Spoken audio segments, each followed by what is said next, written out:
locked in for another episode of The Young and the Rowdies. And I know we don't have college basketball right now, but guess what? We can still dive into some great content after finishing a miraculous, awesome season watching the Baylor Bears hoist the trophy this year after missing the tournament for everyone last year. I hope everyone is doing well. Thank you guys so much for sharing this podcast. It's been a blessing and a privilege for me to dive into the lives of, the greatest college nation around the world, as well as just diving into them, my guests as human beings, and hearing their stories and being able to share it to the world. For those of you that are listening, getting a chance to dive into the life of the athletes. And this week, not only do we have a new guest, but we have another return. Co-hosted with me last week with Eddie Shannon, Major Parker. He's got us going to interview our next guest. And I thought, what better way to start the show than for him to introduce his former teammate. So, Major, go ahead and introduce our next guest. All right, Pat, it gives me pleasure. Excuse my voice because I'm going through a cold right now. Then I was coaching this weekend, so I kind of lost my voice yelling on the sidelines. So excuse my voice. But it gives me a pleasure and an honor, man, to introduce my former teammate, my brother, my friend, a guy that I look up to, a guy that I go to when I need help with anything. Brent Wright, man. Brentley Wright, my guy. Thank you for the introduction, MP. Thanks, Pat, for having me on the show. I definitely appreciate it. Just want to say hello to the Gator Nation. And like you said before, it's one of the best universities in the whole country. So I'm proud to be a Gator, and I look forward to this podcast. Yeah, man. So for those of us those of the ones that listen that don't know, Brent was, this was going to be between you and Major because on the website, the Gators website, it says something different than from when I interviewed Major a few weeks ago. Major said that he was Billy Donovan's first recruit, his first commitment. And I don't know. On the website that you are. So I think we need to hash that out right now. that was so many moons ago. The good thing about that, myself and Major, we were the first two Billy Donovan recruits. Who was the first one to recruit? I don't know. I think it could have been him. But we were, and we was like kind of like set the foundation to get guys to come along like Udonis has them, Teddy Dupay, Brett Nelson, Mike Miller, those guys. So we kind of like set the foundation, to come in and to change the program around. Yeah. I love that answer. Yeah. Just there's no competition, y'all. The key was it's no competition on your podcast, but I'm gonna hear about it after the podcast, Pat. So don't worry about it. No, I mean, like I said, it could have been. Truthfully, he could have been the one that was first, and that could have been accurate, But I don't know. I don't write the content that's on the website, but I knew. I knew we both together went there together, and we had one goal, and was to try to be successful as mostly as we can, and I think we did that, turning the program around. Absolutely, yeah, absolutely. So you were there from '97 to '01, but before we dive into that, we always love to start this show with diving into you and your upbringing in the beginning. So tell everyone a little bit about yourself. We know you're from Miami, but what was life growing up for you like? Well, life for me, born and raised in Miami. At that time, basketball was pretty good down here before a lot of the Miami area. I had the opportunity to play for Miami High, the legendary coach Shaky Rodriguez and Frank Martin. Being able to go to Miami High was almost like, it was like the Duke of Kentucky of high school basketball here in the state of Florida. So, going there, with the winning mentality, it taught me how to win. It taught me how to work hard. So for me, the game of basketball, even learning at an early age, it just showed me a lot of how you deal with life and being around a lot of people that, was successful and succeeded in this sport that, I want to take on. And that was basketball, coming in every day. You got good players like Allen Edwards, Steve Edwards, all these great players. You see, you in the ninth grade, you see Rick Pitino coming in, Mike Krzyzewski, all these great coaches coming in. You're looking at them like, man, I want to be them one day. So going there and, to work hard, work on my game, what I'm saying? I had to do more than what the other people did just because of my athletic ability. But I worked on my game, worked on my skills, and that kind of like what set me apart from the rest, playing hard, practicing hard, and things like that. So I got that winning mentality coming from out of high school, won in three state championships. So, those some of those things that, was set in me before I got to the University of Florida. Growing up in Miami with a lot of brothers and sisters and things like that. And, always just wanted to come back and do my best and lead by example for my younger siblings. Thank you for sharing. Two things that I remember from reading that you just reminded me of. Is it true you have around 18 brothers and sisters? Yeah, man, it's crazy because and I'm the oldest, what I'm saying? Okay, And the funny thing about that is, I have brothers and sisters both on my mom and dad's side. So by me being the oldest, it's like, everybody knows each other. So they all know each other. They all hang out with each other. It's like one big family, one big melting pot, one big gumbo. And like I say, they are all similar ages on both sides of the field. So it's like, they speak to each other more than they speak to me. You know what I'm saying? Because I'm in a realm of like, basketball and things like that. Some of them play sports, some of them didn't play sports, but yeah, it's a pretty big family. A lot of nieces and nephews. Right. Did you feel, growing up and having so many siblings and being the oldest, obviously you felt that, leadership was something you kind of just fell into. Was there like pressure for you to succeed more or just to be, kind of like, the perfect example all the time for your siblings or how did that dynamic work? Yeah, and I'm still leading by example today, doing what I'm doing, have a school here in Miami. It's a nonprofit private school. And, I'm still leading by example, trying to show my siblings, a way far as like, what I took from basketball in my everyday basketball career, that's what I transitioned to, what I'm doing right now. But to have the pressure, it was always like, I'm the type of person, I'm a giving person. So I always wanted to be able to, like, what I have or what I'm doing, I want to be able to share that with my family, my friends, or whoever. So, the only thing I felt like it was kind of pressure was, just being able to be there for my grandmother, who raised me. And I just always wanted to, like, do things for her. But as far as the pressure, I mean, it wasn't really no pressure. It was just always, I just got to kind of watch what I do, watch what I say, because they're watching me. You know what I'm saying? The things they do and say I can't do and say, you know what I'm saying? Because they got to have one example that they look up to, and that was me. So father being the the oldest brother and the tallest one in the family. So it was a lot that they look up to me too. So I always wanted to lead by example. Yeah. Is it true that you really you started playing organized basketball around 13, 14 Yeah. Yeah, I always used to just go in the parks and play. It was never organized. So I got this guy ran. He saw me because I was going to this school. He was picking his niece up, and he saw me. Asked me, "Did I play?"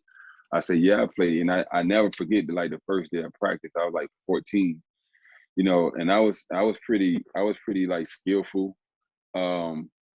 And things like that, but the learning the game of basketball, the fundamentals, and it was so different from playing on the park to when you got to go through a structured practice and you're doing this, and so I remember that vividly, and that was the first time that I actually played organized basketball. When was it in that process? Because that's a lot of parents that'll end up listening to this episode will be like, oh no, no way I could let my kid wait till 13 or 14 years old to start playing organized. My kid is 6 years old. I got to get them in skill development right now. It's like, obviously for you, it was a lot more fun. Fun and the love of the game was probably really important before just jumping into that. But I'm sure there was a point where, you're developing and you're like, man, I can be really good at this. I need to really dive into getting this coaching and putting the work in, because I see, it's fun. Winning is fun and being competitive is fun. I don't want to come out on the court just to come and play. I want to be the best I can be. So was that just, a bit of people seeing in you and pouring into you, as well as you having that passion and desire to get better when you were a kid and starting to play organized ball?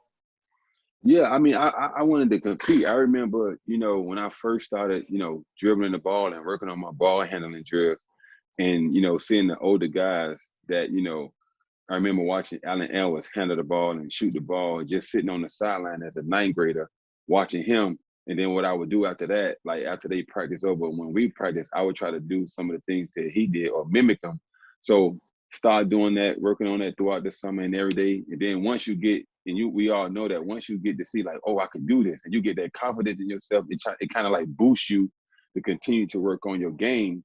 And once I continued to work on my game, I kept working on my game, and I seen that development and I seen the progress.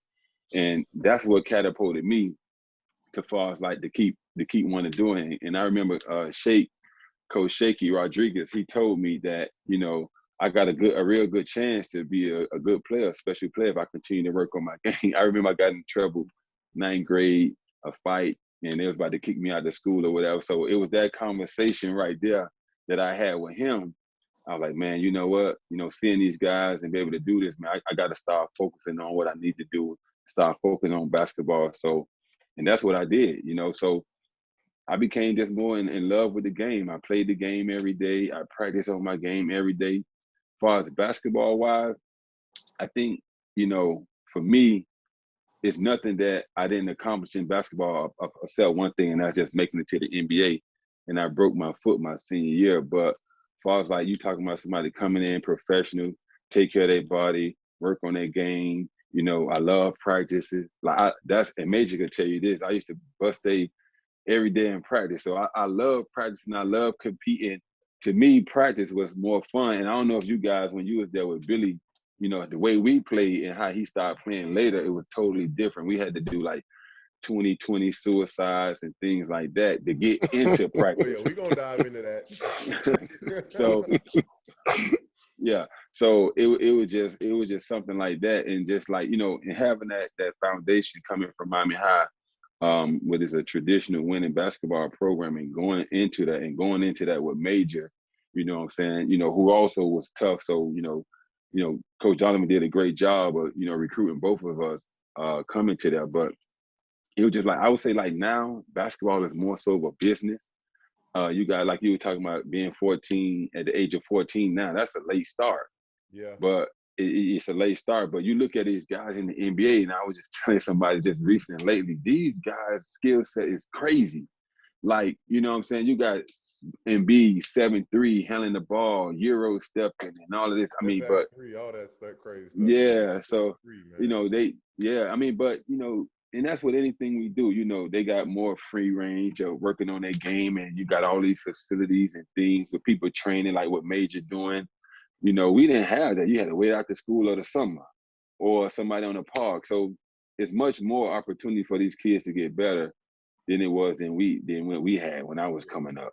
You had sometimes where you see kids just complaining about, and we all go through stages where gratitude isn't right in the forefront of our mind, but it's like you come from a more humble beginning, or a more just the way that basketball is now, with the skill development, the opportunities that can help facilitate you to get to where you want to go. And those things weren't there, No. years back to where it is now. And you get kids complaining about shoes or equipment that they don't have. It's like, hold on, you got these grown men that are pouring their heart and soul because they want to see you succeed, and you're worried about what you're wearing today. Come with the attitude. Just show up and bring everything you got, so we can help you get to, because y'all have been there, I've been there. I just having that gratitude, staying humble, that's huge, I think, as a process in any field in life. Right. Where you are, staying humble, working hard, seeing everybody as a teacher. But it's hard to get that. Sometimes you got to hit, like you said, a rock bottom, or just a point where you're like, gosh, I don't have all the answers, or how did I get here? Which is, it's a tough pill to swallow sometimes, because that, everybody wants to be right. Right. Their way these days. Right. Hey, Pat, I have a question for you, Brent. when at what point in period, because I know how passionate you are about this, when did you fall in love with getting better? I fell in And love. let me finish, Brent, because the reason I'm asking you this question, because I remember the process and I remember the beginning and then till our senior year. Like I remember when our first day of training, lifting weights with Rob Glass. You understand? So, but I know in watching you grow and mature as a ball player and as a man, you fell in love with getting better. Right. So I'm saying, when did you when did that light bulb because I remember times, bro, we in the gym, we working, but it was just something else that you fell in love with about that part. Right. I fell in love with it when I saw the progress of me development and seeing the process of, them individual drills that we used to do. You know what I'm saying? In the middle of the, whether it be in the morning or the middle of the day, and you still got to go to class. Just seeing that and sticking with it, and you seeing the fruit of your labor, blossom. You're like, 3, 4, 6 months of last year or 2 years ago, you couldn't do that. Now you doing it. And like I say, I just love the game of basketball. I love to compete. I love practicing. I love playing pickup games. I just love doing that. You know what I'm saying? And that was one of the things that I think helped me become better, being able to compete. You know what I'm saying? Being able to be able to compete to a high level. MP, some of our practices, we had like 2 teams. Like, what I'm saying? If you went out the night before, you was messing around and stand up late, when you kind of practice, you got exposed. Yeah. You know what I'm saying? You got exposed. Like, it was no days off, like on those teams, it was, you got exposed, and we go give it to you. You know what I'm saying, man? Like, no, man, I don't know if you could curse on it, but you got your busted day. So we going back at each other. So you can imagine how that was, Pat. You know what I'm saying? Like, it didn't matter who you was. Like, you was go get it. Oh man, somebody was killing you today. So now you ready for the next day. You ready for the next day because you had a bad day yesterday. Like, you know what I'm saying? So it sounds like you got a story fresh on your mind. No, it was just like it was. It sounds like you're thinking of an occasion. Please share. No, it was just one time. We was, I think it was the blue or the white team, and we was just killing them, and we would just let them. I think it was Ladarius, and I think UD was on the team, and with Teddy, we were just killing them, and it was just so funny just to see how guys get mad and upset. But that's how much love we have for each other. The competitiveness. Then we'll be up 3 points, and Coach Donovan say you got to get back in the game, and you know what I'm saying, how you go get back in the game. So a lot of that competitiveness, it just brought the best out of us, and I think it made us better. You know what I'm saying? We made us better. And Pat, I know you was a witness of this too also, Pat. Like Brent touched on, being in those situations where Coach Donovan creates those situations where it's like you're down by 6 with 2 minutes to go in the ball game.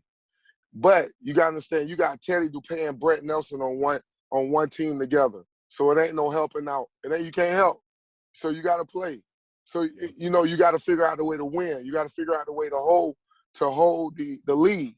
So all of that created that competitiveness, that competition. It was huge. It was huge. And like Brent, you bringing back a lot of memories. Yeah, but it was huge, man.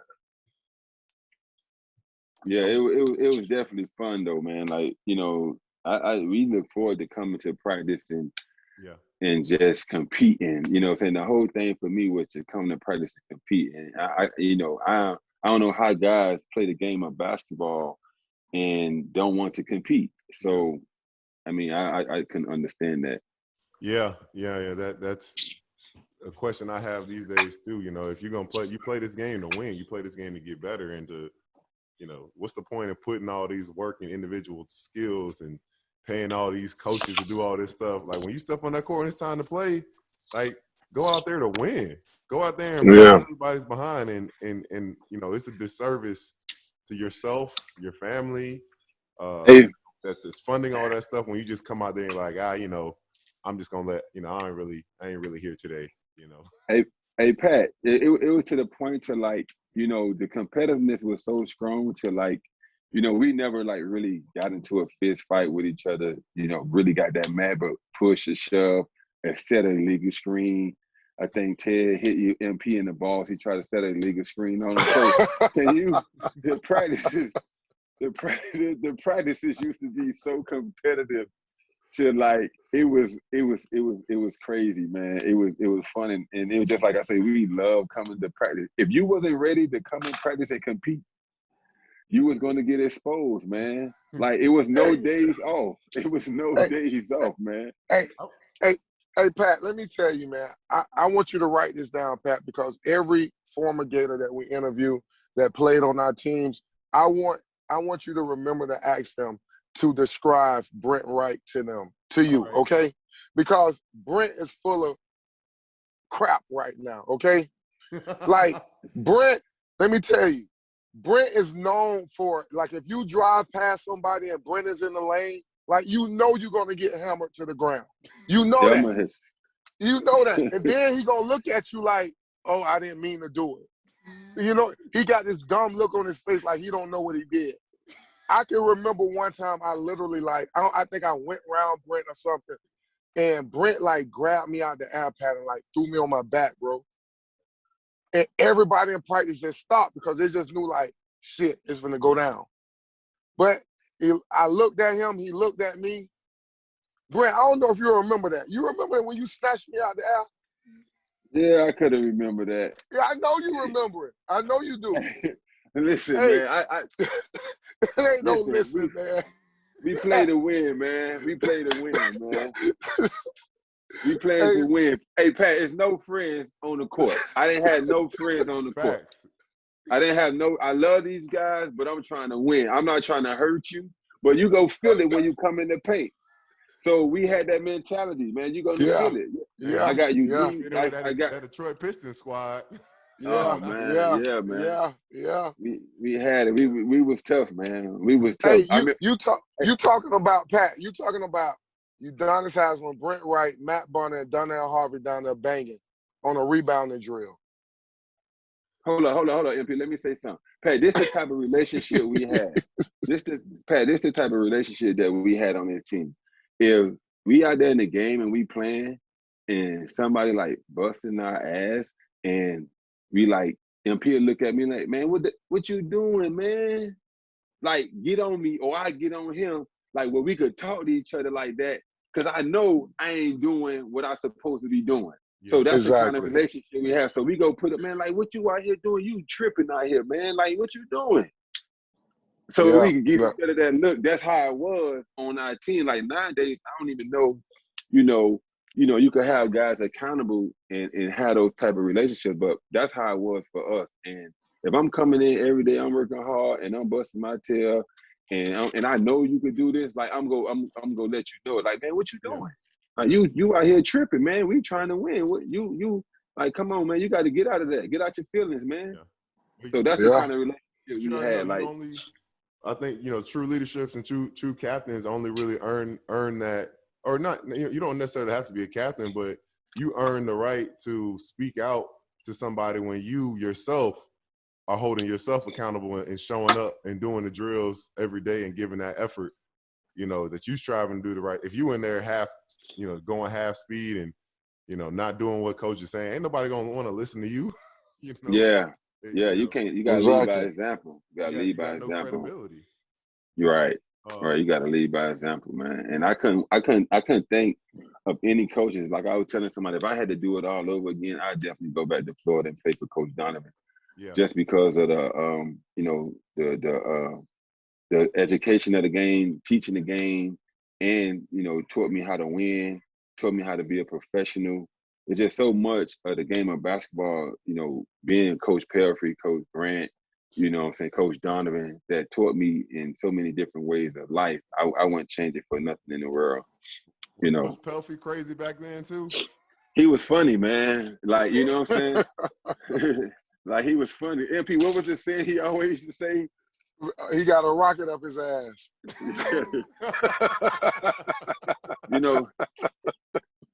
Coach Pelfrey was a funny dude, man. Oh, he's Very, very hilarious. He funny. just like you never know what he was gonna say some days. Yeah. Then Coach Grant, those guys was awesome, man. Like they was awesome. They did their best. You know what I'm saying? They worked hard, put us in the best position to win. A lot of people don't understand, like, when you college kids and the coaches in there 12, 1 o'clock at night are looking at film and putting you in the best position to win, that takes a lot, man. That's a lot of sacrifice, man. And if you ever think about it and look at it, some of these college teams that have all this talent and don't win, somewhere it's a problem. Yeah. Somewhere it's a problem. There's no way you got all the talent and you don't win. That means you ain't putting in the work that you need to do to put your players in the best position. You already got the best talent. So how come why you're not winning? Right.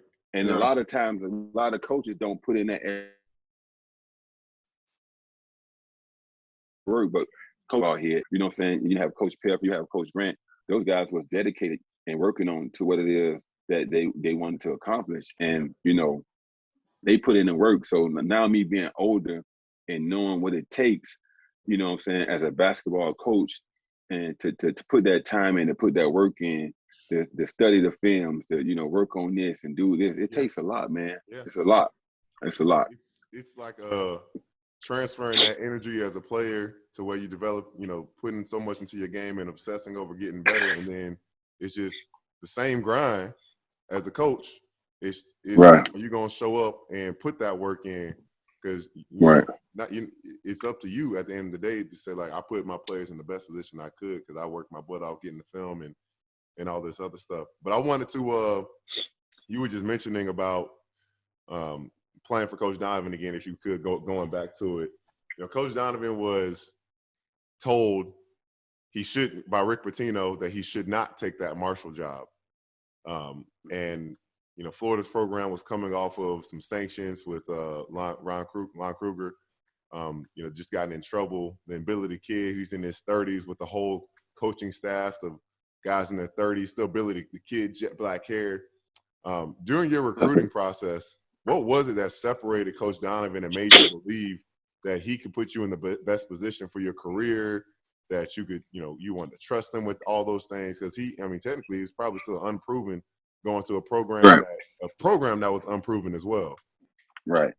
It was more so like he come from the tree of Rick Pitino, and he also recruited Allen Edwards, and also Coach Grant was on the staff, which was an alumni of my high school.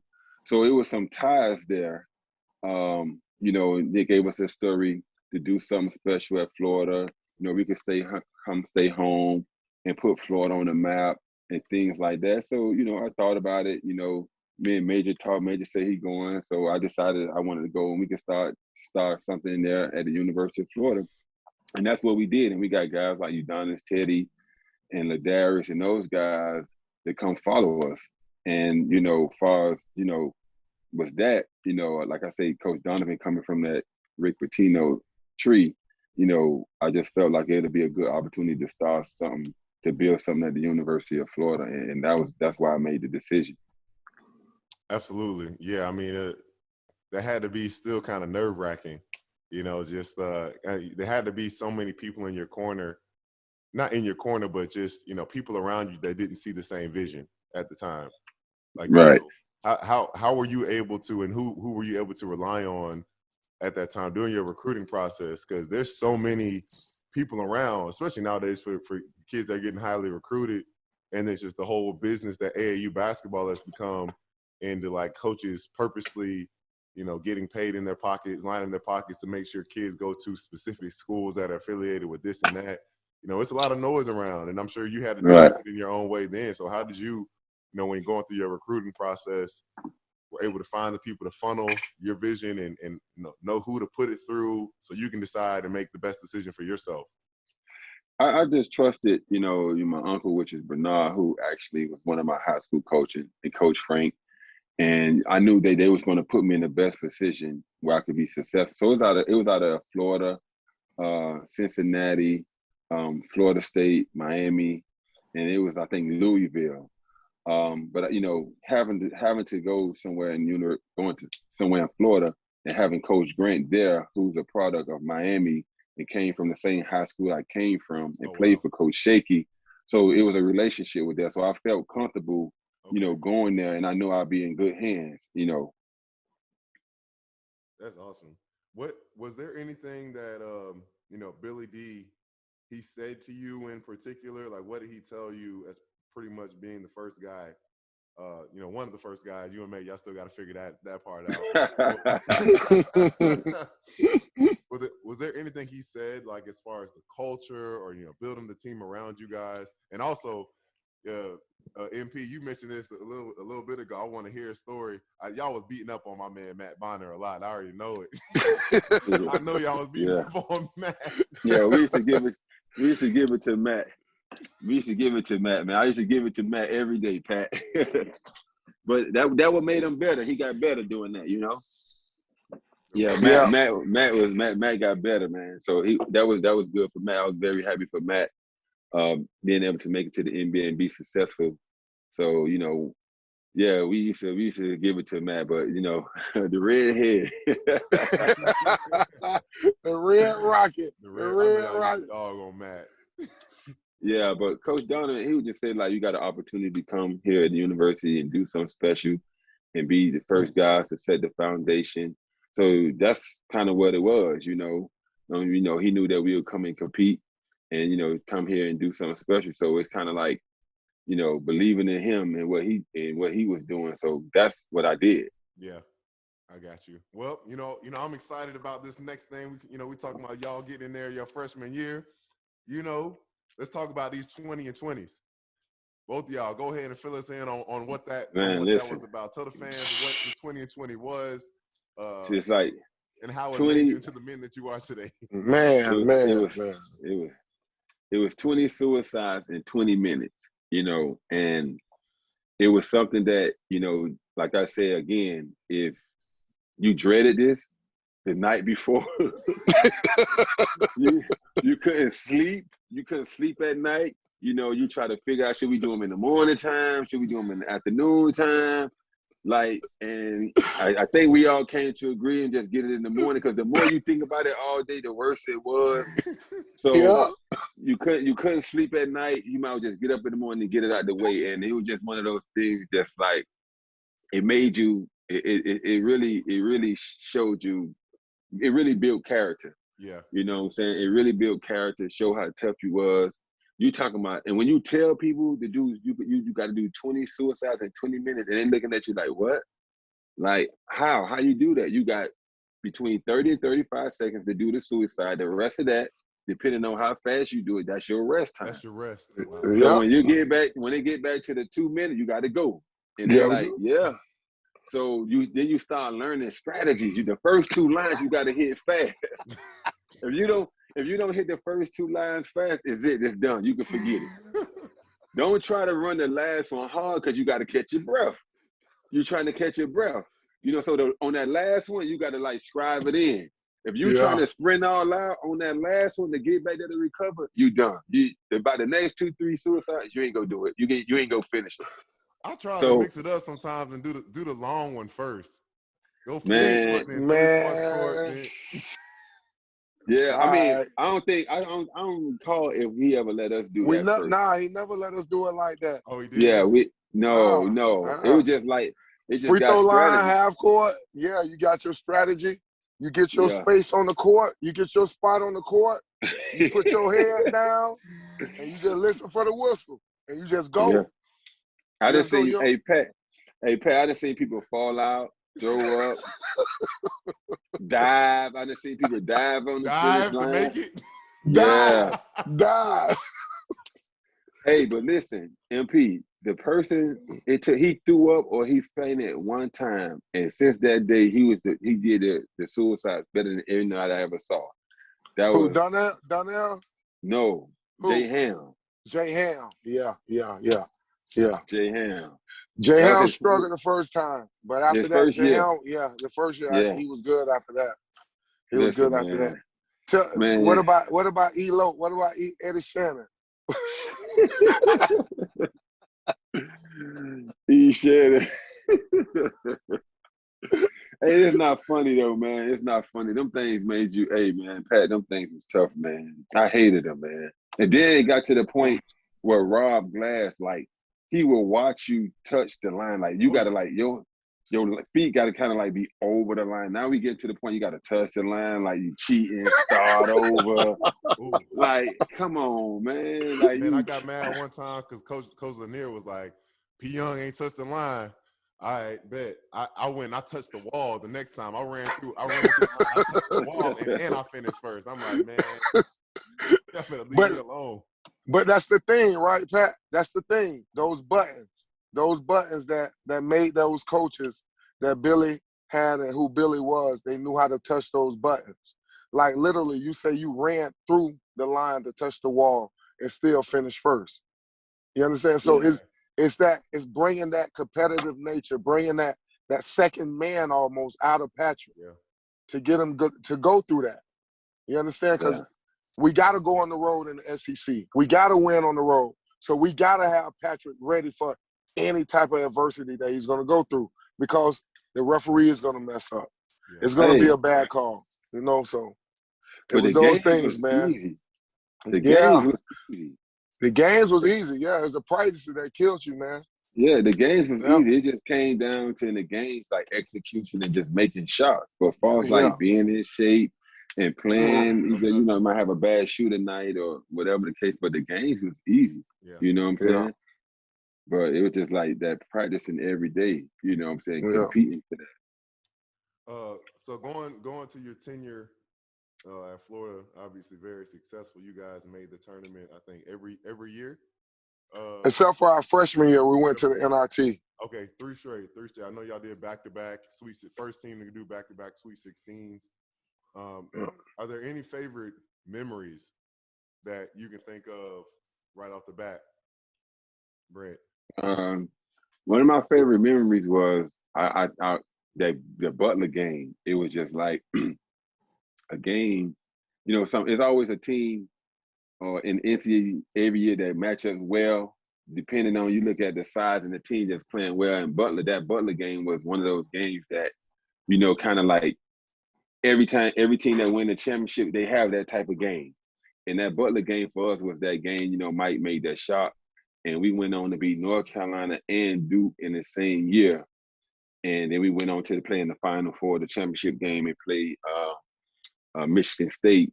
And my team, Cleves, made 5 threes. That, you know, that was the basketball guards and everybody else helped them out with that. But every time we cut it close or got close to 3 or 6 points, somebody hit a three-point shot to stick a dagger in us.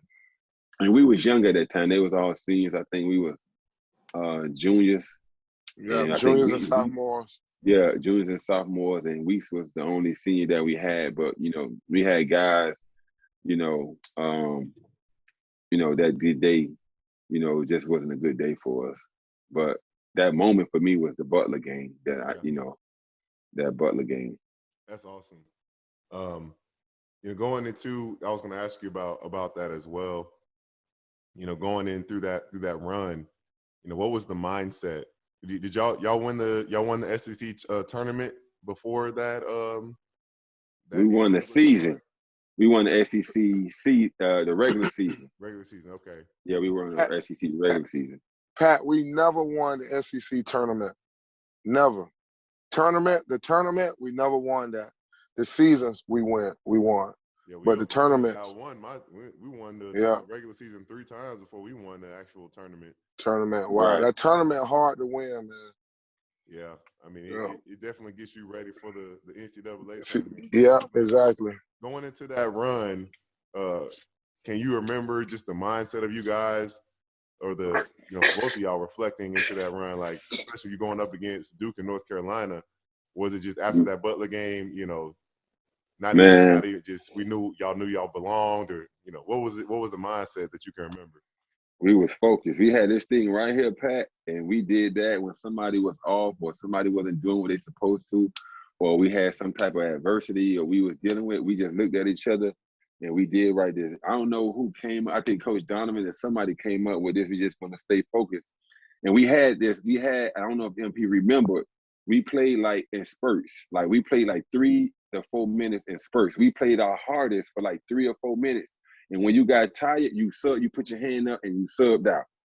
Like, and that was another strategy that we did. Like we played our hardest. Like imagine playing your hardest for 3 to 4 minutes and you get tired, you get winded, you sub out. So with that, and making sure that we all stay focused and we had one goal, that's how we was able to get from that Butler game and all the way to the championship, because we took on the approach of like, it wasn't so much about who's scoring, who doing this, we doing that. We just like, we go play hard. We need everybody to play hard for 3 to 4 minutes. You get tired, put your hand up, you coming out, we'll get you back in. So, and that's the rotation that we had, you know what I'm saying? Being able to have 10 guys that we could play like that. So it kind of worked out for us like that. So that was, I remember that. And we were just so focused. Now I'm older. Even though we were so laser focused, I just wish we could enjoy the moment a little more and a little better. We were just so focused on to what it was that we was doing that we really enjoy it. Yeah. You know what I'm saying? Like it was like we was there and we were so focused, but we didn't enjoy it. And that's the only thing that I would say that I wish that we could have did a little bit more. But like we had the mentality, we coming in, we focused, and we doing whatever we need to do to get this W, to get this win, and that's what it was. Well, I mean, as you guys have said and made it clear, you guys practiced at such a high level and just had the accountability there. You had the goal and the vision at the end. So it's kind of hard to, hate to say putting joy on the back burner, but when you're in that zone, the goal is at the end, the finish line. We're done when we finish, not when we're halfway there. Yeah, we want to pat ourselves on the back and like acknowledge that we're on the track there. But when you got, like you said, y'all folks, like this goes to show with the long-term vision too. State, what are we playing for? We're not playing just to win one game or just to go to here. We're trying to win this championship. So Yeah. So that's really dope. So going into your senior year, I saw that you had an injury. First off, and it's crazy how similar it is to like what Zion Williamson had happened with him. What was that? I don't even know how old Zion is, but his 1 year at Duke, where just a malfunction of his shoe, too much force. I can only imagine what you were feeling at that time. But can you take us back a little bit to that moment and just like the things that proceeded after that? Yeah, it was. I remember we just got to finish playing like a couple of like a little exhibition games and the games before you head into the SEC season, just about January. And I was playing some really, really good basketball, and like I was like top 5 out of like 10 of the statistic categories. So I was playing really well going into my senior year. And then to have that happen, it happened to me my freshman year. I broke my 5th metatarsal on my left foot, and then going into my senior year, I broke it the same bone on the other foot going into my senior, which as a senior, you never want to be hurt your senior year. Right. But I definitely remember that it happened, and they tried to kind of bring me back a little too early, tried to get me to play in the SEC game. The shoe blew out again, and I got to go back through surgery again. And it's just like like damn, like wow, this shit happened again. Like what to do, like what I'm saying. So it was kind of like a devastating moment for me. And you like why you playing the best basketball of your life, this your senior year. I can't never sit back and say I really gave myself an opportunity to be to be healthy, to be in good shape, to go out and showcase my talent to an NBA team. So it always be that like woulda, coulda, shoulda, like but it happened, and that was like one of those down moments for me. Yeah. But when adversity kick in and set in, like what you gonna do? That's a part of it. That's a part of the story. What I'm saying? We all have situations, things that we go through. So you can't put your head down. So, figure it out and, try to get back in shape and do things like that. And went to the pre-draft camp in Chicago, playing basketball and doing drills and working out and shooting and doing all that, that's different, as we all know. Got into the pre-draft camp, didn't have no rhythm of playing basketball after 3 or 4 months off. I'm in the gym working out, shooting, ball handling, doing all that type of stuff, but it wasn't nothing to where like it was game similar, So Right. got out there, didn't do too well. Rhythm was off, things was off, and that was it. Got invited to a couple of camps. That's about all. And then I decided to just go play overseas and had a great career overseas in Europe. Won 9 championships in Europe, and then that's what it was. I never really, kind of felt, after I got through it, I was like, you know what? Hey man, what I'm gonna do? I can't sit here and dwell in this. So, I can still make money playing basketball overseas. And so I took that approach, the same approach that I had in college, the professionalism. I just kept working on my game, and every year I went to a different team, got a better contract, and like I said, won 9 championships. So to me, getting hurt, I wish that I did have the story or the conversation that I could say, you know what, I finished my senior year. I didn't get hurt. I had a opportunity like everybody else to be healthy and go into camp, but I was not able to. So for me, it's just like God has a plan, and His plans, it wasn't for me to make the NBA, so I'm okay with that. I don't feel no regrets or down or anything like that, because one thing I do know, life could be much different than what it is, Yeah. So I'm very grateful that, I was able to still go overseas and play ball and make some money and do good for myself and come back and open up a private school. So I'm okay. I'm good. I'm helping kids. I'm helping families and things like that. So I'm good. But and we all know guys who could have made it, who should have made it, and they didn't make it. But they get so caught up and consumed to not making it till they forget about everything else. Exactly. And I'm so glad that I didn't get caught up and worry about that, and that took me away from continue to play the game of basketball and continue to make money. Making it to the NBA is, it's great, it's fun, it's but that ain't the end. You know what I'm saying? You can still go overseas and make money and do well for yourself.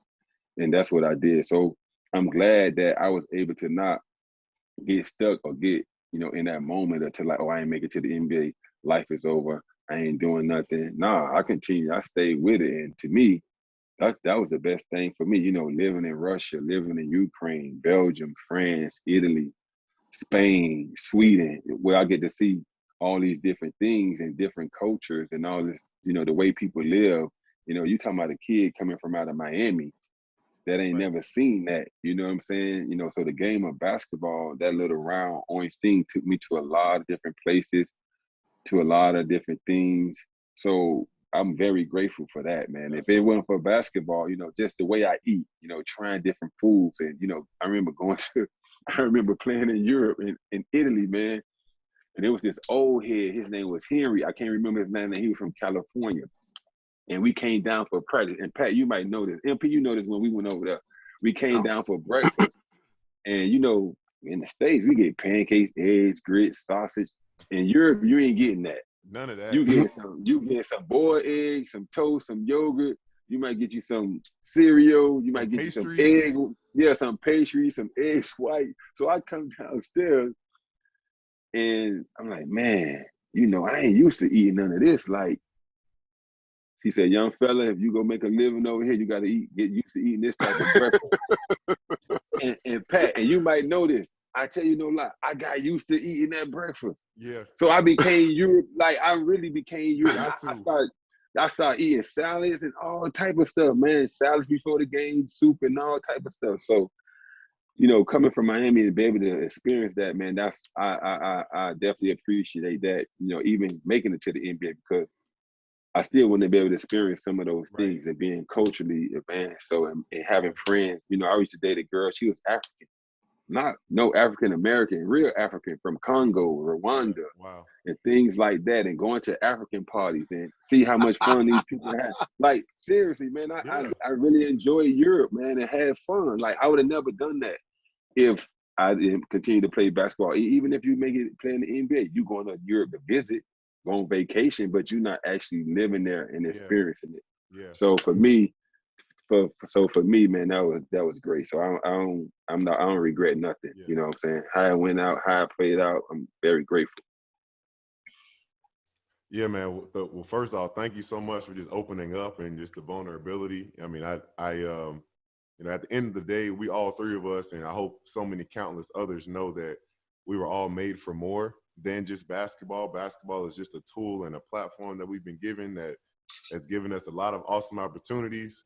You know, my injuries definitely turned my career around as far as, and, you know, not making it to the league. But, you know, when I look back, I'm like, gosh, man, I've been so blessed just what I've been able to do up to this point. Of course, I would, if I was writing my own story and if I was God, I would write them differently. But if I look through the lens of gratitude, I'm like, man, I really got to live overseas for free and like dive into a Greece and Italy and Israel and learn so much about the world and meet some awesome people. And, you know, I would consider living overseas, man. I ain't gonna lie, like the lifestyle, the mindset, the it's culture, much easier. Yeah. it's just so much. Like I feel as though, I mean, not in Milan. When I was in Milan, they're very, very similar mindset to like very American when it comes to like busyness and things. But when I was in Greece, man, so family oriented, being in the moment, Right. being at the Right. I was like, man, this is the life right here. Yeah, you was loving it. Yeah, you was loving it. And at the same time, you get to party and have a little fun. I mean, because the music, it's just like I remember I was in Paris, right? You go to Paris, I'm thinking I'm somewhere in the Fontainebleau in Miami. like serious. They had the same type of music and the same type of everything. I wasn't really missing nothing. So for me, I definitely had fun. I definitely enjoyed it. And it just like to go from, you know, being in Belgium and, you know, dating a girl or from Belgium and to go to take me and show me what really Belgium's about. And like, that's like priceless, man. Like, you know what I'm saying? Like, you know, I get to go see like how they actually live, like, you know what I'm saying, in Europe and things like that, going to do all these things. So for me, it was a great time. I loved it, man. I know you have some. I mean, how many years did you play overseas? I know you spent a good amount in Belgium.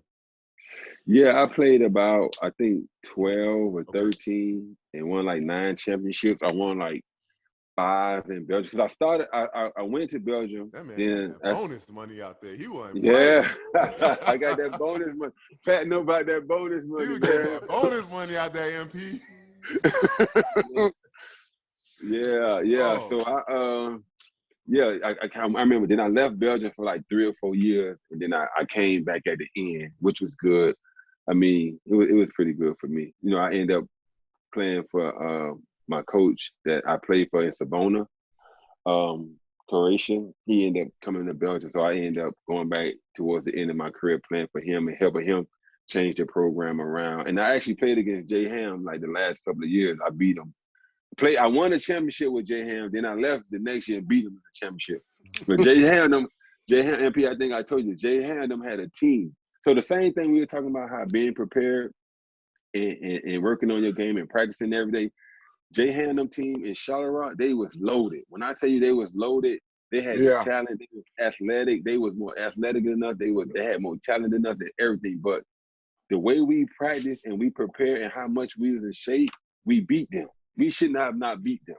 We shouldn't have beat them. But our coach was similar like to Coach Donovan. Like, we go come to practice, you go practice hard. And I don't know, Pat, if you ever played for a Yugoslavian coach. If you did, you know what I'm talking about. You go come to practice, you go practice hard, and they go get their money out you. Oh yeah. And that's what it was, and we won. But we should have never beat Jay Ham. So, you know, I played for him early in my career, Croatia and Russia.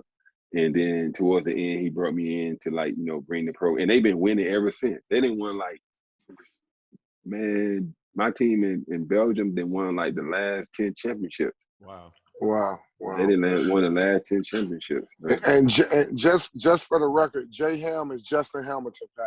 Okay, Justin Hamilton. Yeah, I know Justin Hamilton. Yeah. Hope we get him on sometime soon as well. Yeah. Brent, do you have any? I know, being overseas, I got plenty of stories, but this episode ain't about me. It's about you. You got to have some type of overseas story. I do. I got one. I got a story. This the one. This that one. That one. This the one. Is that one, Brent? That one. What's the one? club. The club. Miss Practice. Oh yeah. So I actually got a couple of stories, man. It's funny though. Bring them all. I got a couple. So the same thing, dating this girl, talking to this girl. So, Belgium and France and Germany and London is all close. So you could drive 2-3 hours and you could be in Paris. So me and my teammate, we leave, we go to Paris, we driving. So we get in Paris, right? And you got diesel gas, you got regular gas, and you got whatever. Man, I messed around and put the wrong gas I put the wrong gas in the car. So now on Paris, during the spring and the summer, it's traffic is like, it's crazy. So we was able to, I put the gas in there. So we driving off and the car just started sputtering like, put. I'm like, damn, what's going on, right? So we got on the tunnel on like at the highway, and I was able to get off the tunnel and get on the side of the street. Man, as soon as I got off the tunnel to pull on the side, the car completely shut off, right? So the car completely shut off. So my teammate, his name Damian Mallet, he from Louisiana. So I'm like, man, what we gonna do, man? I didn't put the wrong gas. Now, mind you, this is Sunday. We got practice on Monday. We don't even supposed to be in Paris, but we in Paris. So again, the girls, they from here, so they know what to do. She called her friend who lives in Paris. Her friend called another guy. The guy come get the car. He drained the gas out the car. Now this shit cost, excuse my language. This cost about 500 euros just to do this. So we're talking about $700-800. Yeah. And I'm like, what? But I got to pay it. Like, you know what I'm saying? I got to pay it. Man, they laughing at me. They laughing at me. I was so scared and so nervous, I ain't know what to do. So imagine if I ain't know them, right? Yeah. That 400, 500 was gonna be probably 1,000. Yeah. Just to do that. And we talking about on a Sunday. And Europe is different from the States. Sunday, these people ain't working, they shut down, they close or whatever, nothing. You ain't going grocery shopping on Sunday. Right. It's over. Right. So imagine we got to get back to practice and everything. So that was one of those moments. And then the other moment was we was coming from Germany, and the car light just stopped. It's cold, it's freezing cold. The car just like stopped. We're in the middle of the highway. We don't know nobody. They speaking French. Now the car, we got our jackets on there. Man, that car started getting so cold. It started getting so cold. So we was out there for about 6 hours just in the cold, just waiting for somebody to come get us. Just waiting for somebody to come get us. But them stories, How long man. were you out there for? Like 6 hours. Bro. 6 hours. So now the car can't start, so it ain't like we could use the heater and warm up the seats and anything. Yeah. We started freezing. We got on our jackets. We got on everything, man. It started being so cold, man. It was just like, some of them were some of the best moments, man. Like some of the best moments. Hey, Brent. I definitely have my fair share of car stories out there, but never being in another city. Yeah, we was in another city, man. The car just completely I put the wrong gas in there. I ain't know what to do. They laughing at me, giggling at me, man. Every time I talk to them, they bring this story up, Pat. They always bring this story up, man. It was just so funny, man. But that's why, I think it's so important. That whenever I try to tell people that are going overseas, make friends outside of the basketball team, outside of have time for you to introduce you to things, and right. Even in college basketball, it's like make friends that aren't basketball players that they're gonna say awesome stuff, but they have completely different interests because they can teach you other things and show you other stuff. Like I wish somebody told me that when I was in school, Pat. I ain't gonna lie. Because when you come from some of our backgrounds, nobody telling you that. Nobody's telling you that. Yeah. You're not having those type of conversations. Like, you know what I'm saying? And those guys that you're talking about, those be the guys who end up owning companies of 500 companies. Those who you need to be friends with. Absolutely. You know what I'm saying? But we're not taught that. You know what I'm saying? We not taught that. But we're not taught that. So We know that now, and we can spread the message. yeah, most definitely, man. Those are the people that you definitely need to tap into. So, Brent, as we're closing up here, I want to dive into post-career life. When you Okay. decided to stop playing, what did you decide? Tell people. We want to dive into what you're doing now. Like, this is the plug for you, so people can support and know what you're about and what how basketball has helped you transition into where you are now, what your plans are, your legacy, what you want to leave as a lasting impact, all those things. Let's dive into that. Well, after I decided to stop playing, I opened up a private school, non-profit private school. It's called B Wright Leadership Academy down here in Miami. We're a nonprofit. It started off with a conversation, me and my uncle, and I knew that I probably was going to retire in like 2 or 3 years. So to try to get it going, while I was still playing, to get the foundation. So when I do start playing, that it could be up and running. But it didn't end up working out that way. I didn't go back to play, so I ended up staying home. And for the last 8 years, that's what I've been doing, just building the foundation, setting the foundation. I started off with like 60 kids. Now I'm at 200 kids.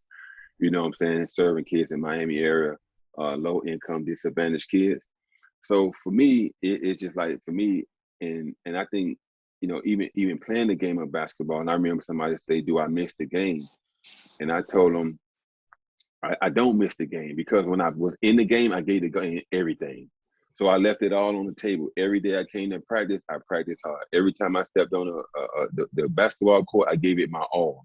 Whether it was practice, a game, in the weight room, working on my game, I gave it my all. So when it was time for me to walk away and go into something different, I was okay with that. I didn't have nothing to prove. I won state championships in high school. I won in college, playing at the highest level in college, the NCAA championship game, playing in Europe, playing professional overseas, winning 9 European championships. So the game of basketball, I don't owe nothing to it. It don't owe nothing to me. So it was easy for me to start working on something else, post career, life after basketball, because I gave it my all. And when I do something, I give it my all. That's what I'm doing right here, right now with the foundation. I'm giving it my all. So I can't be over here and be over here, because you're losing somewhere. Yep. You know what I'm saying? You got to get a time. So I dedicated all my time to the B Wright Leadership Foundation, the B Wright Leadership Academy, and that's what I've been doing. So that's how we was able to go from 60 kids to 120 kids the first 2 years, to now we had 230 kids, by me taking that same approach that I did in the basketball world, to like dedicating, getting up, doing things that I want to do, learning, trying to figure it out, working on Saturdays and Sundays. I find myself working on Saturdays and Sundays, you know what I'm saying? Because I know if I don't do it, no one else want to do it. But I do know it's going to pay off, and it's going to pan out at the end. You just got to put the work in. Same thing as you working on your game. You keep putting in the work in, and you coming to the gym every day, you working on your game, it's going to show. But if you don't do that, it ain't going to show. And I'm the one of the people that, like, I'm gonna go give it my all. So if it don't go the way it was supposed to go, I don't feel bad. I'm not sad on myself saying, "Oh, I wish I did this," or "I wish I did." No, I did all of that. Yeah. You understand what I'm saying? So Yeah. I could be at peace with myself, just like basketball. Absolutely. You know what I'm saying? So if I'm giving my all, my 120% every day, and it don't go well, it didn't go well because I didn't do what I was supposed to do, or I didn't do this, or I didn't do that. It just didn't go well. And what people don't realize, when you put your maximum effort into anything that you do every day and it don't go well, you can look at yourself in the mirror and say, you know what? I gave it my all. So it's like I gave it my all. Yeah. So, but when you don't give it your all, that's when you feel bad about yourself. Yeah. And that's what I never do. I never do that. If I'm going to say I'm going to do something, I'm going to give it my maximum effort. I'm going to put my all into it, because at the end of the day, I can always look at myself in the mirror and say, you know what? I gave it my all. So if I gave it my all, hey, man, ain't nothing more I could do. But when you find yourself, you cheating, and you're supposed to do this and do that, and you ain't doing it, and you putting it off, and you ain't doing that, and then when it don't go right, you go like, man, I wish I would have did this, or I should have did that. That's too late. So for me, it's just even doing the 9 to 5, because we play this game since we kids, from high school to college and to professionalism. When you finish playing, the 9 to 5 world is so different, bro. What? Hey man, it's a beast. So it's a lot of snakes over here, man. Oh yeah.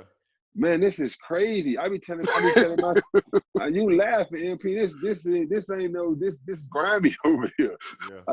I be telling myself, I say, man, listen. I say, I don't mean nothing in a bad way, but I say, if I had to do this shit for 30 years, I don't know if I could do this. Yeah. Coming in here dealing with y'all attitudes and this, I say, the field I come from, we work together, we win together, we lose together, we got one goal, we got one thing to accomplish. Yeah. Everything is together. I say, man, everybody got all these different pockets and this and that. They got their own hidden agendas. Man, we can't win like this. How can we win?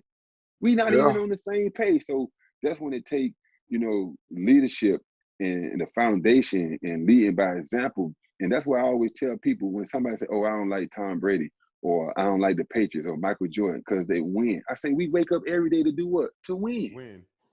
You wake up every day to win. How you can't like somebody that's successful?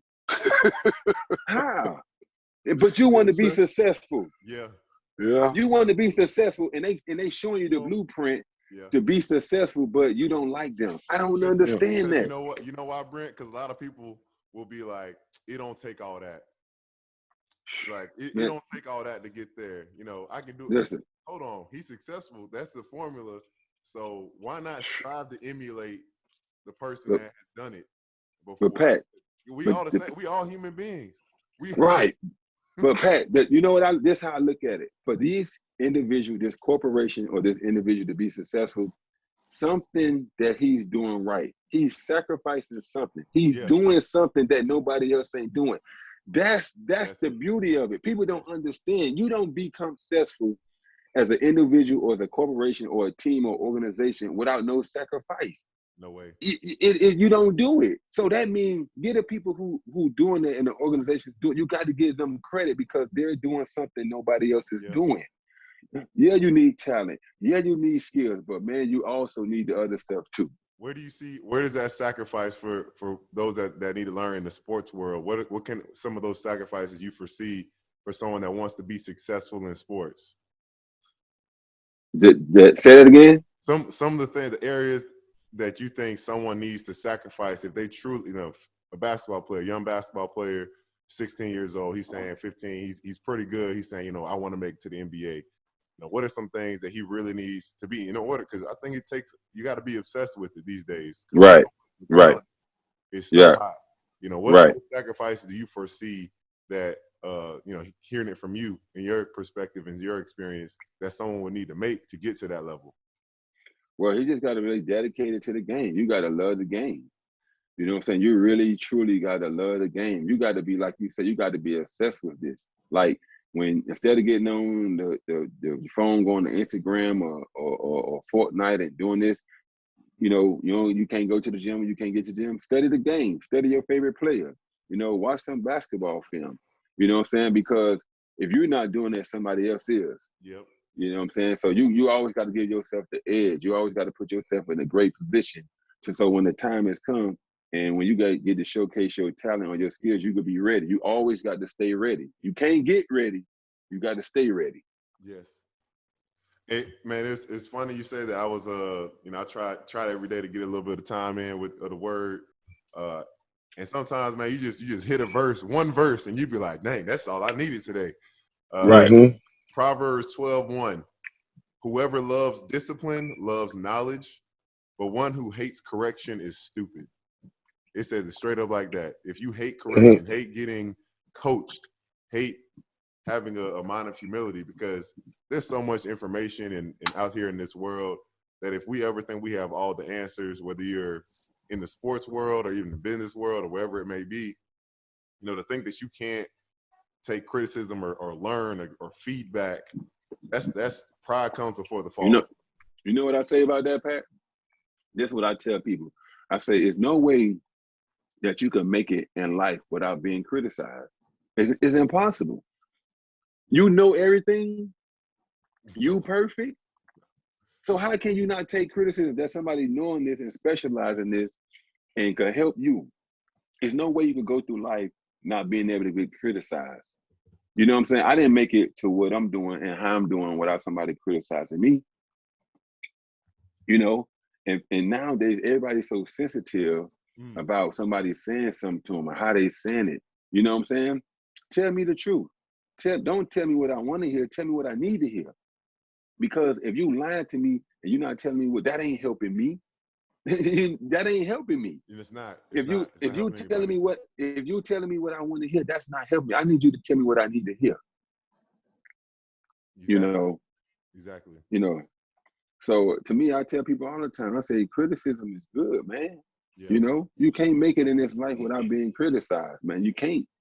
Even the great ones, the best ones, Kobe, Jordan, whoever, everybody been criticized at some point in their life. Yeah, and these guys that are the best, you know, they still have coaches to this day. You know, Tom Brady's still a coach. Yeah. But it's all about understanding that the criticism that you receive, whatever it may be, it's up. Like, no one can make you mad. No one can make you. We decide how to charge the feedback and the criticism. That to understand, like, hey, this person getting on to me, but it's about the message. It's not about the tone.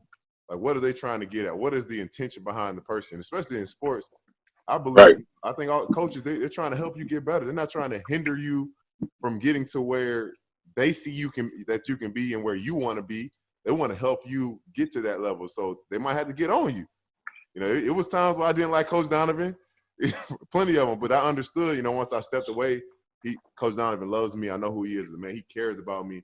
He's only getting on to me because not only does he want to win, he wants to see me win in life as well. So, right. All that stuff was awesome. MP, you got any more questions for Brent? Nah, man. I just want Brent to know that, like, man, I'm proud of him. You know, it's crazy just sitting here watching him, listening to him, seeing, you know, the maturation of a young man that I met when he was 14 years old to now we're 41, 42 years old. And then the relationship that we have, that we built, you know, it's not rare that you have a relationship over amount of time with somebody for as long as time that you have it these days, you know. So I value our relationship, Brent. You know, I love you. I wish you the best. And let's continue going in the direction that we're going in. And Pat, I take my hat off to you. Thank you for having us on here.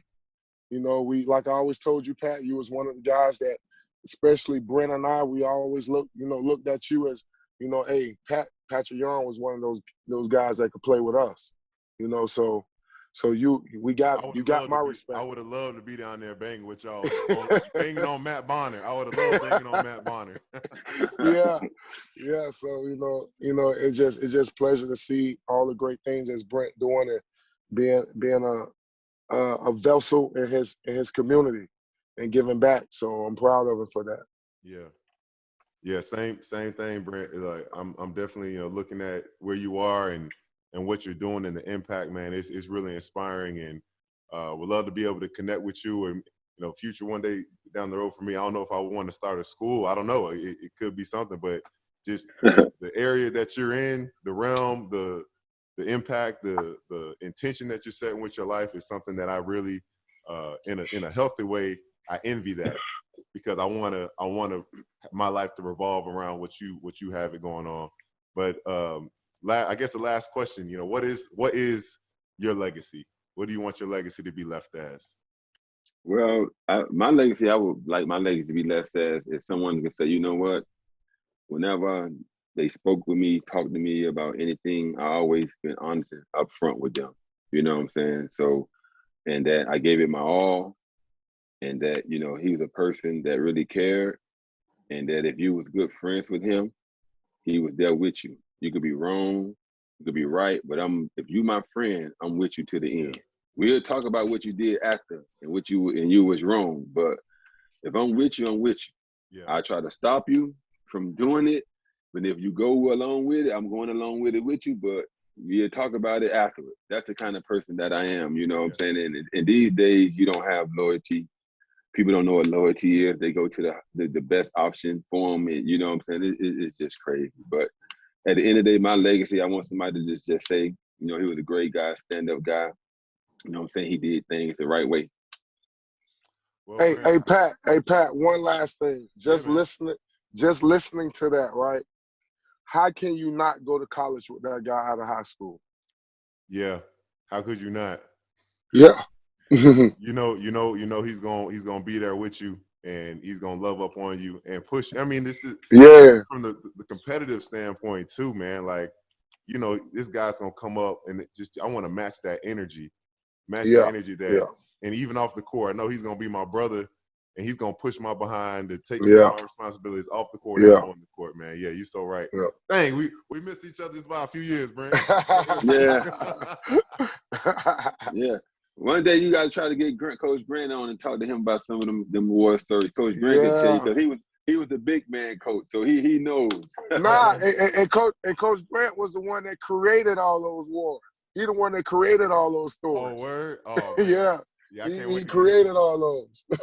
Man, it's amazing just how, you know, the success and where everyone that's going through Coach Donovan's program, whether coaching or playing, just the web of where they've ended up taking their careers and coaching, doing the NBA film and the playing and to whatever it may be. That's why I love, you know, wanted to have this opportunity to start this podcast just to show that, you know, Gator Nation, we're all out here doing great things, even if we're still playing ball or not. But anyways, Brent, thank you so much for your time. Everyone, thank you for listening. Was here with Brent Wright and my guy, MP Major Parker. Another episode, we got to dive into things that's everything Florida basketball and more. Please remember to share this podcast. Please remember to get it out there. We just want to tell you thank you. God bless. And Gator Nation, stay rowdy.